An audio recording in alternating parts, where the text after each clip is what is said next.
സമവായത്തിലൂടെ കേരളത്തിൽ 2 സർവകലാശാല വിസിമാരെ നിയമിച്ചു. അതോടുകൂടി ചില സൈദ്ധാന്തികർ ഇറങ്ങിയിട്ടുണ്ട്.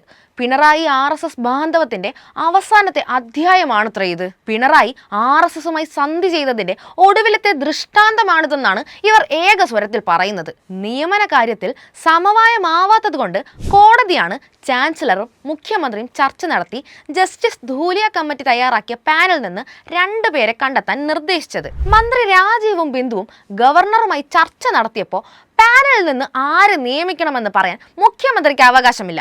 അത് ചാൻസലറോട് മാത്രം വിവേചനാധികാരമാണെന്ന നിലപാടായിരുന്നു ആർലേക്കറുടേത്. ഭിന്നിപ്പ് തീരാത്തതിനാൽ ഇന്നലെ കേസ് വീണ്ടും പരിഗണിക്കുമ്പോൾ പാനലിൽ നിന്ന് തങ്ങൾക്ക് തോന്നുന്നവരെ VC ഉത്തരവിറക്കുമെന്ന് കോടതിയും കർശന നിലപാടെടുത്തു. മാതൃഭൂമി റിപ്പോർട്ട് ചെയ്യുന്നത് പ്രകാരം ഗവർണറാണ് മുഖ്യമന്ത്രിയെ വിളിച്ചതെന്ന് കേന്ദ്ര സർക്കാരിനും ഗവർണർക്കും വേണ്ടി ഹാജരായ അറ്റോർണി ജനറൽ പറഞ്ഞു. സുപ്രീം കോടതി നിർദ്ദേശിച്ച പ്രകാരം ഒരു ഗവർണർ ഫോണിൽ വിളിച്ച് സംസാരിക്കുമ്പോൾ പറ്റില്ല, ഞങ്ങൾ നിർദ്ദേശിച്ച പേര് തന്നെ നിങ്ങൾ അംഗീകരിക്കണമെന്ന് മുഖ്യമന്ത്രി കടുപ്പിച്ചിരുന്നെങ്കിൽ അക്കാര്യം രേഖപ്പെടുത്തി ഒന്നുകിൽ 1-2 പേരെ കോടതി നിയമിക്കും, അല്ലെങ്കിൽ 2 പേരെ നിയമിക്കാൻ ചാൻസലർക്ക് അനുമതി നൽകി കേസ് തീർപ്പാക്കും. രണ്ടായാലും സംസ്ഥാനം ഉന്നയിച്ച പ്രശ്നം പരിഹരിക്കപ്പെടില്ല. കേസെടുത്തപ്പോൾ കേരളത്തിന് വേണ്ടി ഹാജരായ മുതിർന്ന അഭിഭാഷകൻ ജയദീപ് ഗുപ്ത പറഞ്ഞത് സമവായ നീക്കത്തോട് സർക്കാർ അനുകൂല നിലപാടെടുത്തെങ്കിലും കോടതി തീർപ്പ് വരും മുമ്പ് ചാൻസലർ നിയമനം നടത്തിയത് ശരിയായില്ല, കേസ് തുടരുമെന്നാണ്. ഇപ്പൊ പുറത്തിറന്ന് ന്യായം പറയുന്ന ആരെങ്കിലും കഴിഞ്ഞ 3 വർഷമായി കേരള സർക്കാർ നടത്തുന്ന പോരാട്ടത്തിന് ഒപ്പം നിന്നവരാണോ?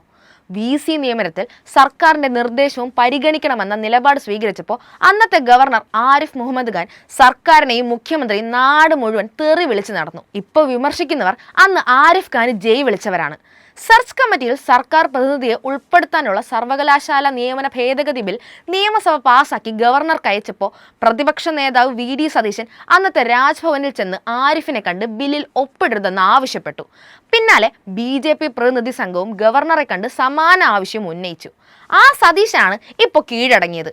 ആയുധമാക്കുമെന്ന് പറയുന്നത് ഉളുപ്പുള്ളവനോടല്ലേ തുടുപ്പിനെ കുറിച്ച് ചോദിച്ചിട്ട് കാര്യമുള്ളൂ.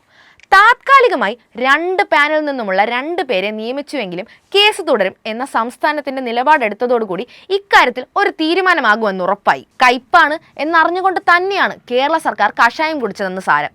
UGC ഗവർണർ എന്നീ 2 സംവിധാനങ്ങളെ മുന്നിൽ നിർത്തിക്കൊണ്ടുള്ള സംഘ സർക്കാരിന്റെ ഈ പോര് തുടരുന്ന സമയത്തും രഹസ്യമായും പരസ്യമായും ആരിഫ് ഖാന്റെയും അർലേക്കറുടെയും അടുക്കളയിൽ നിരങ്ങി നടന്ന ടീമുകൾക്ക് പ്രശ്നം താത്കാലികമായി തീർക്കുന്നതിനുള്ള ആവേശം മനസ്സിലാകാവുന്നതേ ഉള്ളൂ.